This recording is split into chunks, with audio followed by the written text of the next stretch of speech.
बहुत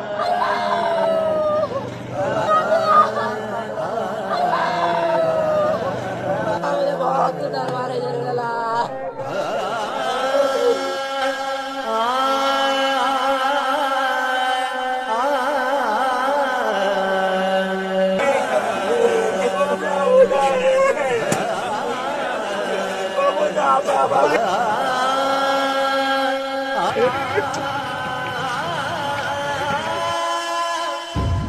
रुस्तम में जतोई ऐं महर बिरादरी जे विच में तकरार तां हथियारबंदनि माण्हुनि पारां ॼाणियुनि ते हमलो करे जदीद हथियारनि सां फायरिंग करे ॾिनी, जंहिं सबबि घोट समेत 3 ॼणा क़तल ऐं 4 ज़ख़्मी थी पिया। पुलिस मूजिबि वाक़ियो रुस्तम खां जैकमाबाद वेंदड़ ॼाणियुनि सां पेश आयो आहे त जिते हथियारबंदनि पुराणे तकरार तां ॼाणियुनि मथां फायरिंग करे ॾिनी, जॾहिं त रुस्तम जे ॻोठ आमिल खान मां निकितल ॼन जैकमाबाद वञी रही हुई। फायरिंग जे नतीजे में घोट इल्ताफ़ महर, ड्राइवर रमज़ान महर ऐं मासूम ॿार मोहम्मद हसन महर मौके ते मारिजी विया, जॾहिं त 2 औरतुनि समेत 4 ॼणा सख़्त ज़ख़्मी थी पिया आहिनि, जिन खे इलाज लाइ अस्पताल मुंतक़िल कयो वियो आहे। पुलिस मूजिबि जतोई ऐं महर बिरादरी विच में सालनि खां क़बाइली दुश्मनी हली रही आहे। वाक़िए खां पोइ पुलिस जी वॾी नफ़री ॻोठ आमिल ऐं भरपासे वारनि इलाइक़े में मोकिली वई आहे ऐं सर्च ऑपरेशन जारी आहे।